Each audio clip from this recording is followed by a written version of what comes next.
শেখ হাসিনাকে জিয়াউর রহমানের অর্ধাঙ্গিনী বলা সেই বিএনপি নেতাকে শোকজ, মেহেদী হাসান সেলিমকে কারণ দর্শানোর নোটিশ।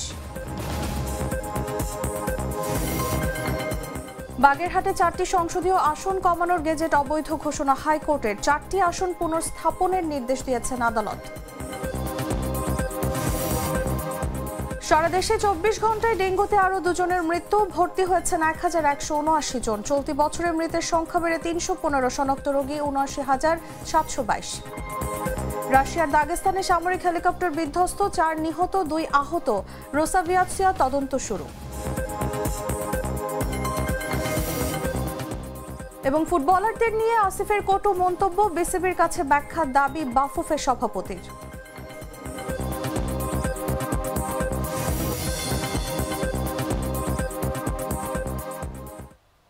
শুনছিলেন সংবাদ শিরোনাম। দর্শক, আমন্ত্রণ সন্ধ্যা 7টার নিউজে, সাথে আছি আমি তাসলিমা তিথি।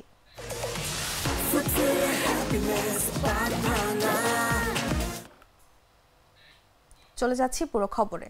তিতাস উপজেলা বিএনপির সাধারণ সম্পাদক মেহেদী হাসান সেলিম ভূঁইয়াকে কারণ দর্শানোর নোটিশ দেওয়া হয়েছে। তার বক্তব্যে শহীদ প্রেসিডেন্ট জিয়াউর রহমানের অর্ধাঙ্গিনী জননেত্রী শেখ হাসিনা বলা হয়েছিল, যা দলীয় ভাবমূর্তি ক্ষুণ্ণ করেছে বলে মন্তব্য করা হয়েছে। সোমবার কুমিল্লা উত্তর জেলা বিএনপির আহ্বায়ক আক্তারুজ্জামান সরকার ও সদস্য সচিব AFM তারেক মুন্সি স্বাক্ষরিত চিঠির মাধ্যমে মেহেদীকে নোটিশ প্রদান করা হয়। নোটিশে বলা হয়েছে, তাকে আগামী 24 ঘন্টার মধ্যে সশরীরে উপস্থিত হয়ে লিখিত জবাব দাখিল করতে হবে। ব্যর্থ হলে সাংগঠনিক ব্যবস্থা নেওয়া হবে। এর আগে গত রোববার বিকেলে বিএনপি নেতা মেহেদী হাসান সেলিম ভূঁইয়ার একটি বক্তব্য ভাইরাল হয়। 14 সেকেন্ডের ভাইরাল ওই বক্তব্যে বিএনপি নেতা মেহেদী হাসান সেলিম ভূঁইয়াকে বলতে শোনা যায়, শহীদ প্রেসিডেন্ট জিয়াউর রহমানের অর্ধাঙ্গিনী জননেত্রী শেখ হাসিনাকে শ্রদ্ধার সঙ্গে স্মরণ করছি। এ সময় পাশে থাকা অন্যরা তার ভুল সূত্রে দেন। জননেত্রী শেখ হাসিনাকে, সেই শহীদ প্রেসিডেন্ট জিয়াউর রহমানের অর্ধাঙ্গিনী জননেত্রী শেখ হাসিনাকে শ্রদ্ধা, শেখ খালেদা জিয়াকে, জিয়াউর রহমানের অর্ধাঙ্গিনী জননেত্রী শেখ হাসিনাকে, সেই শহীদ প্রেসিডেন্ট জিয়াউর রহমানের অর্ধাঙ্গিনী জননেত্রী শেখ হাসিনাকে শ্রদ্ধা, শেখ খালেদা জিয়াকে, জিয়াউর রহমানের অর্ধাঙ্গিনী জননেত্রী। বাগেরহাটের 4টি সংসদীয় আসন থেকে একটি কমিয়ে 3টি করার নির্বাচন কমিশনের গেজেট হাইকোর্ট অবৈধ ঘোষণা করেছে। একই সঙ্গে আদালত নির্দেশ দিয়েছেন, বাগেরহাটের 4টি আসন বহাল থাকবে। সোমবার বিচারপতি শশাঙ্ক শেখর সরকার ও বিচারপতি KM জাহিদ সারওয়ার কাজলের হাইকোর্ট বেঞ্চ এই রায় দেন। এর আগে 16 সেপ্টেম্বর রুল জারি হয়েছিল, যেখানে হাইকোর্ট জানতে চেয়েছিল 4টি আসন কমিয়ে 3টি করাও তা কেন অবৈধ হবে না। কনস্টিটিউশনাল সুপ্রিমেসি আমাদের দেশটা, সুতরাং এটা আদালত খতিয়ে দেখেছেন। খতিয়ে দেখে আদালত মনে করেছেন যে যে সিদ্ধান্ত দিয়েছে নির্বাচন কমিশন সেটা আইনের ব্যত্যয় ঘটিয়ে দিয়েছেন। সুতরাং আদালত এটা স্যাটিসফাইড করে বাগেরহাটের 4টি সিট পুনর্বহালের জন্য আদেশ প্রদান করে। বাগেরহাট 4 বাতিল করেছিল নির্বাচনী আসন 98, 4 বাতিল করেছিল নির্বাচনী আসন 98 এবং 198কে যোগ করেছিল গাজীপুরে। সে 198টিকে এলিমিনেট করে 90 সিট, আসন সংখ্যা 98 যেটা, সেটাকে পুনর্বহাল করা হয়েছে। এবং আদালত আরও বলেছেন, যেহেতু আইনে আছে, যদি ডিলিমিটেশন অনুযায়ী নির্বাচন না করা যায় তাহলে মানে ইমিডিয়েট আগে নির্বাচনে যেভাবে ছিট ছিল সেভাবে নির্বাচন করতে হবে। সুতরাং গাজীপুরে 2024 সালে নির্বাচনের সময় যে বিন্যাসটা ছিল সেভাবে নির্বাচন হবে। এবং বাগেরহাটে 2024 সালে যে 4টে সিট ছিল, বাগেরহাট সদর এবং কচুয়া মিলে বাগেরহাট 2, মোল্লারহাট, চিতলমারি, ফকিরহাট মিলে বাগেরহাট 1, রামপাল, মোংলা মিলে বাগেরহাট 3 এবং মোরেলগঞ্জ, শরণখোলা মিলে বাগেরহাট 4, এইভাবে নির্বাচন হবে আগামী দিনে। সারা দেশে গত 24 ঘন্টায় এডিস মশাবাহিত ডেঙ্গু জ্বরে আক্রান্ত হয়ে 2 জনের মৃত্যু হয়েছে। এ সময় হাসপাতালে ভর্তি হয়েছেন 1179 জন। এ নিয়ে চলতি বছর ডেঙ্গুতে মৃতের সংখ্যা বেড়ে 315 জনে এবং শনাক্ত রোগী বেড়ে 79,722 জনে দাঁড়িয়েছে। সোমবার স্বাস্থ্য অধিদপ্তরের হেলথ ইমার্জেন্সি অপারেশন সেন্টার ও কন্ট্রোল রুম থেকে পাঠানো ডেঙ্গু বিষয়ক নিয়মিত সংবাদ বিজ্ঞপ্তিতে এ তথ্য জানানো হয়। স্বাস্থ্য অধিদপ্তর জানায়, গত 24 ঘন্টায় যারা ডেঙ্গু আক্রান্ত হয়ে হাসপাতালে ভর্তি হয়েছেন তাদের মধ্যে বরিশাল বিভাগে 169 জন, চট্টগ্রাম বিভাগে 151 জন, ঢাকা বিভাগে 239 জন, ঢাকা উত্তর সিটি কর্পোরেশনে 172 জন, ঢাকা দক্ষিণ সিটি কর্পোরেশনে 157 জন, খুলনা বিভাগে 70 জন, ময়মনসিংহ বিভাগে 89 জন, রাজশাহী বিভাগে 109 জন, রংপুর বিভাগে 12 জন ও সিলেট বিভাগে 8 জন রয়েছেন। 24 ঘন্টায় 2 জনেরই ঢাকা দক্ষিণ সিটি কর্পোরেশনে মৃত্যু হয়েছে।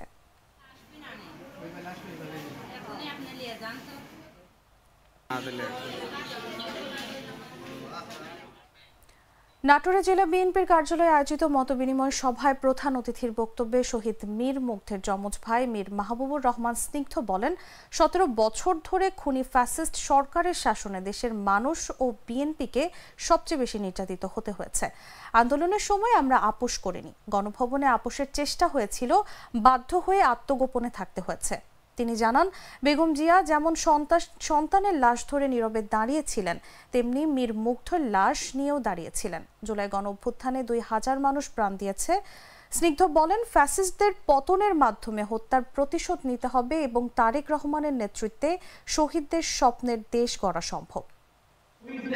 এবং আমাদের যে স্বপ্নের বাংলাদেশ আমরা স্বপ্ন দেখি, সেই স্বপ্নের বাংলাদেশ জনাব তারেক রহমানের নেতৃত্বে আমরা তৈরি করতে পারি। এখন বাংলাদেশ পরিবর্তন করার সময় এসেছে। আমাদের সম্মানিত ভারপ্রাপ্ত চেয়ারম্যান জনাব তারেক রহমানের নেতৃত্বে আমরা শেখ হাসিনার তৈরি করে যাওয়া সেই ফ্যাসিস্ট শাসন ব্যবস্থা আমরা চিরতরে বিলুপ্ত করব। আমরা আমাদের নেতা জনাব তারেক রহমানের নেতৃত্বে এই দেশে তরুণদেরকে নেতৃত্বে নিয়ে আসব এবং তরুণদের মাধ্যমে এই দেশের ভবিষ্যৎ পরিবর্তন করব।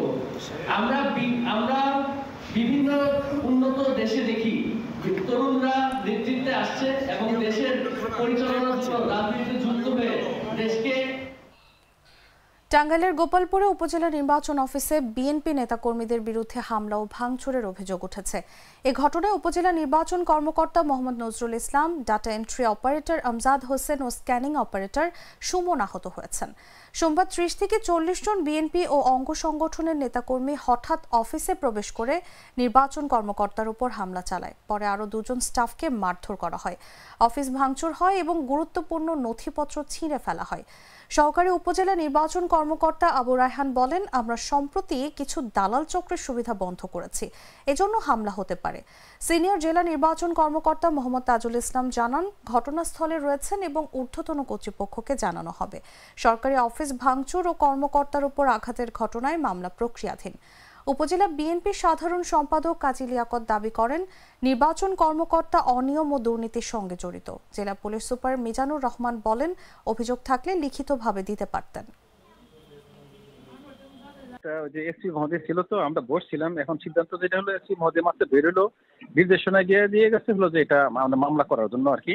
সরকারি অফিস ভাঙচুর এবং সরকারি কর্মকর্তা কর্মচারীদের গায়ে হাত ওঠানোর হলো মারধর করার ইয়াতে ধারাই এই মামলার জন্য এখন যে আমরা অফিসার গেছে হলো থানাতে, মামলা প্রস্তুতি দিতেছে আর কি। মামলাটা করবেন কাদের বিরুদ্ধে? মামলাটা হলো যে এটা ওই যে যারা আসছিল আর কি, যারা আসছিল ওই এখানে ভিতরে ঢুকছিল 20 থেকে 25 জন লোক, বাইরে নাকি আরো 100 জন লোক আসছিল। এটা সিসিটিভিতে দেখা গেছে আর কি। তো সেই হিসাবে আর কি হয়তো মামলাটা করা হবে আর কি। বিএনপির এক নেতার নাম পেলাম, এখন নামটা যে আসলে কাদের এখানে ঠিক এটা হয়তো এটা মামলাটা হয়ে গেলে হয়তো এটা আমি করতে পারবো আর কি। আচ্ছা, সিসিটিভি করছিলাম যে শুনলাম ভিতরে গেছিল হলো যে আমাদের পৌর বিএনপির সভাপতি, আর হলো উপজেলা বিএনপির সেক্রেটারি, তারপরে হলো যে ওই উপজেলা বিএনপির সহ সাংগঠনিক সম্পাদক, তারপরে একজন বললো যুব দলের হলো কি কামরুজ্জামান। এই নামগুলো আমরা আলোচনায় তারা আসছে যে কারা আসছে ভিতরে। Treat chocolate. Treat moment. Sweet moment. নেত্রকোনায় এনসিপির কেন্দ্রীয় সংগঠক প্রীতম সোহাগের বাড়ির ফটকে দুর্বৃত্তরা আগুন ধরিয়ে দিয়েছে। রোববার রাত 12টার দিকে সদর উপজেলার গজিনপুর এলাকায় এই ঘটনা ঘটে। প্রীতম সোহাগ জানান, এতে তার স্ত্রীর স্যান্ডেল ও পাপোশ পড়ে যায় এবং উপরের বিদ্যুতের কার্ড মিটার ক্ষতিগ্রস্ত হয়, তবে বড় ধরনের ক্ষতি হয়নি। সকালে পাশের বাড়ির লোকজন ঘুম থেকে ডেকে বিষয়টি জানান। ধারণা করা হচ্ছে দুর্বৃত্তরা পেট্রোল ঢেলে আগুন ধরিয়েছে। বাড়ি থেকে দূরে প্রীতমের চাচাতো ভাই এনামুল হকের মুদির দোকানের কাছাকাছি 3 জন মোটরসাইকেল থেকে বের হতে দেখা গেছে। প্রীতম সোহাগ রাজনৈতিক প্রতিপক্ষের জেরে এই অগ্নিসন্ত্রাস হয়েছে বলে দাবি করেছেন। নেত্রকোনা মডেল থানার ভারপ্রাপ্ত কর্মকর্তা কাজী শাহনেওয়াজ জানান, তদন্ত চলছে এবং প্রয়োজনীয় ব্যবস্থা নেওয়া হবে।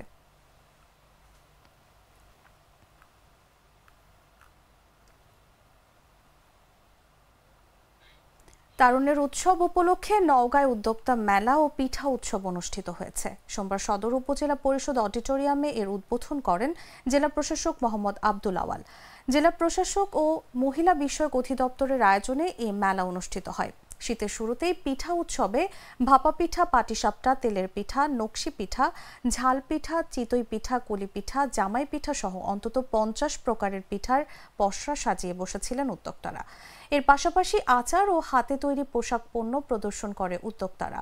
আয়োজকরা জানান, নওগাঁয় অনেক নারী উদ্যোক্তা রয়েছেন যাদের কাছে ভালো আইডিয়া রয়েছে, পাশাপাশি নিজেদের তৈরি পণ্য রয়েছে, কিন্তু প্রচারণার অভাবে তারা পণ্য বিক্রি করতে পারছেন না। মূলত এজন্যই উদ্যোক্তা মেলা ও পিঠা উৎসব আয়োজন। এছাড়া আমাদের মাঝে উপস্থিত আছেন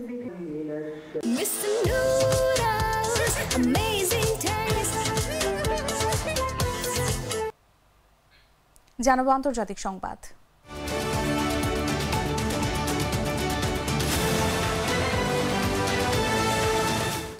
রাশিয়ার দক্ষিণাঞ্চলীয় প্রদেশ দাগেস্তানে কাম্পিয়ান সাগরের তীরবর্তী গ্রাম আচেসুতে একটি সামরিক হেলিকপ্টার বিধ্বস্ত হয়ে 4 জন নিহত হয়েছেন, আহত হয়েছেন আরও 2 জন।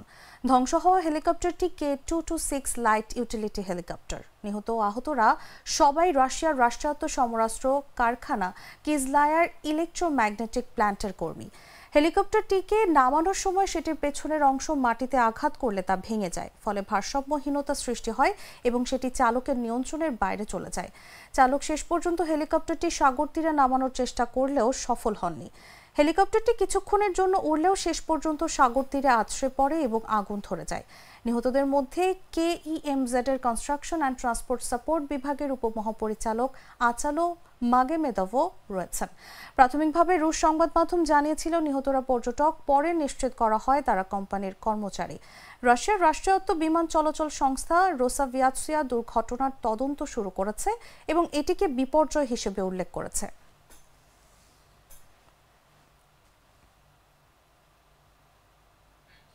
সংবাদ শেষ করব খেলার খবর জানিয়ে।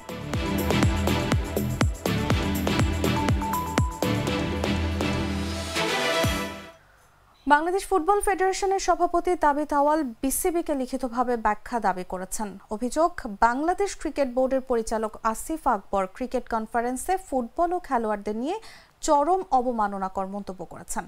বাফুফের সভাপতি তাবিথ আওয়াল আশা করছেন বিসিবির সভাপতি আমিনুল ইসলাম বুলবুল আনুষ্ঠানিক ও সর্বসম্মুখে এই মন্তব্যের ব্যাখ্যা দেবেন। তিনি বলেন, ফুটবল শুধু একটি খেলা নয়, এটি কোটি মানুষের আবেগ, ঐক্য ও গৌরবের প্রতীক। ফুটবল খেলোয়াড়রা দেশের মুক্তিযুদ্ধ, নারীর অধিকার ও বিভিন্ন গুরুত্বপূর্ণ বিপ্লবে অগ্রণী ভূমিকা পালন করেছেন।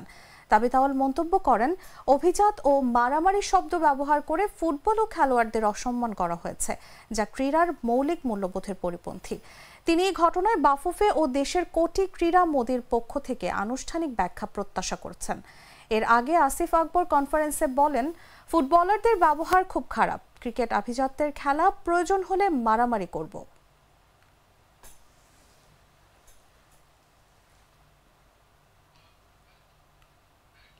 দর্শক, সংবাদ শেষ করার আগে শিরোনামগুলো জানিয়ে দিচ্ছি আরো একবার।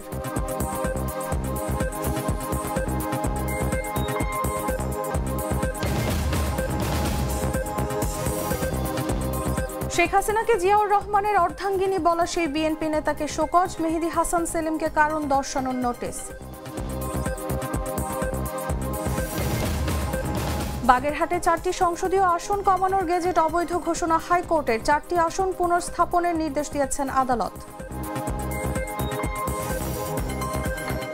সারা দেশে 24 ঘন্টায় ডেঙ্গুতে আরও 2 জনের মৃত্যু, ভর্তি হয়েছেন 1179 জন। চলতি বছরে মৃতের সংখ্যা বেড়ে 315, শনাক্ত রোগী 79,722 জন।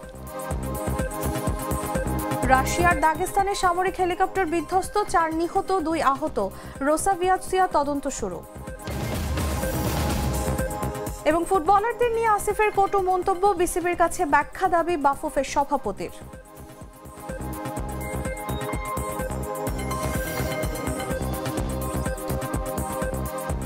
দর্শক, এই ছিল এখনকার মতো। প্রতি মুহূর্তে সর্বশেষ খবর জানতে ভিজিট করুন jagunews24.com। ফলো করুন আমাদের ভেরিফাইড ফেসবুক পেজ এবং সাবস্ক্রাইব করুন জাগো নিউজের ইউটিউব চ্যানেল। ধন্যবাদ সবাইকে।